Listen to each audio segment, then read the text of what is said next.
guys, Michelle here with Poetry Saved My Life. If you are new to the channel, let me give you a quick intro on what the channel is about. Poetry Saved My Life is a celebration of poems and poets and poetry and the beauty within it and the way that it enhances our lives, the way that it alters us and changes us. And we read poetry and discuss it, and we just celebrate it. We are in the midst of an American Poet series in which we feature one American poet per week, week and a half, depending on how many videos I upload in a week.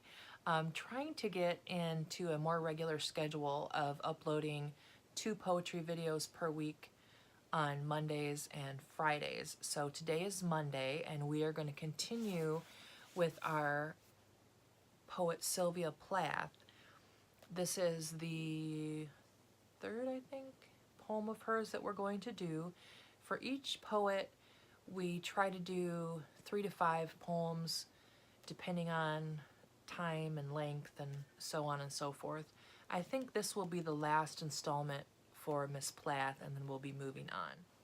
If you missed the other poems by Sylvia Plath that we featured on the channel, I will put a link down below and also up above somewhere, so that you can check those out. I really encourage you to do so. If you're not familiar with her poetry, I think it would really behoove you to check it out. If you are familiar with her poetry, I would love to hear what you think about it, what your favorite poems are of hers.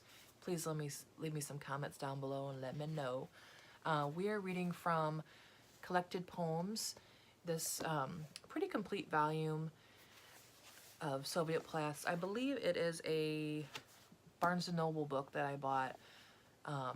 I will also put a link in the description box if you'd like to purchase it. It's really inexpensive, and it's a pretty complete volume, so I do recommend that. Sylvia Plath was born in Boston in 1932 and committed suicide in February of 1963. So tragically, just 31 years old when she committed suicide. She was a prolific poet, volumes and volumes of work she wrote during that short period of life that she had. So it's quite tragic, and I wonder, you know, what other poems she would have produced had she lived. So another artist cut off too soon. But yeah, she's also a Pulitzer Prize winner, so that's awesome. So today we're going to do a poem of hers called Mirror. This one was published in 1961, so only a few years before her death. Mirror. I am silver and exact. I have no preconceptions. Whatever I see, I swallow immediately, just as it is, unmisted by love or dislike. I am not cruel, only truthful. The eye of a little god, four-cornered. Most of the time, I meditate on the opposite wall. It is pink with speckles. I have looked at it so long, I think it is part of my heart.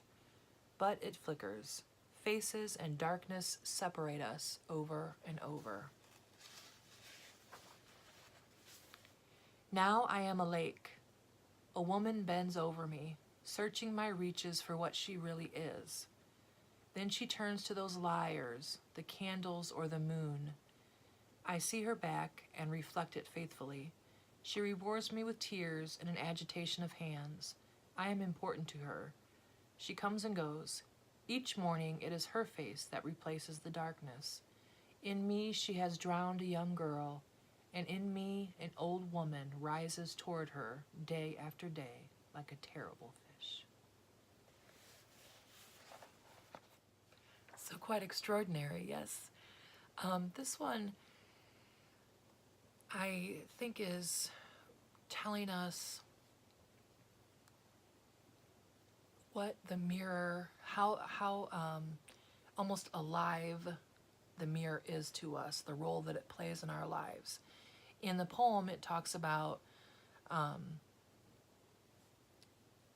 basically personifies the mirror. The poem is told from the mirror's perspective, so as if the mirror is a living being. I love the last two lines of the poem where it talks about that in me she has drowned a young girl, and in me rises toward her day after day an old woman like a terrible fish. I love the imagery there, and I think, we're dealing with the concept of aging and the fact that no matter what we do, aging comes upon us day after day, little by little. It's consuming. It has drowned little girl, right? So the girl is gone, the woman is here, and day after day, an old woman reaches to replace the young woman in the mirror. I think we can all relate to that. Age comes no matter what we do. We can buy every beauty cream that there is out there, but it will come. We may stall it a little bit, maybe, but it will come. So I really like it. I think that giving the mirror its own voice was a really interesting way to discuss our sense of self and the fact that we are all aging. So let me know what you think about it. Please leave me some comments down below and let me know what you thought about the perspective in the poem, what you think she's trying to get at, and if you enjoyed it or not. Please leave me a like if you liked it. Like I said, please comment and please hit that subscribe button so you don't miss out on any other poems or poets that we feature on the channel. I hope you have a lovely poetic day.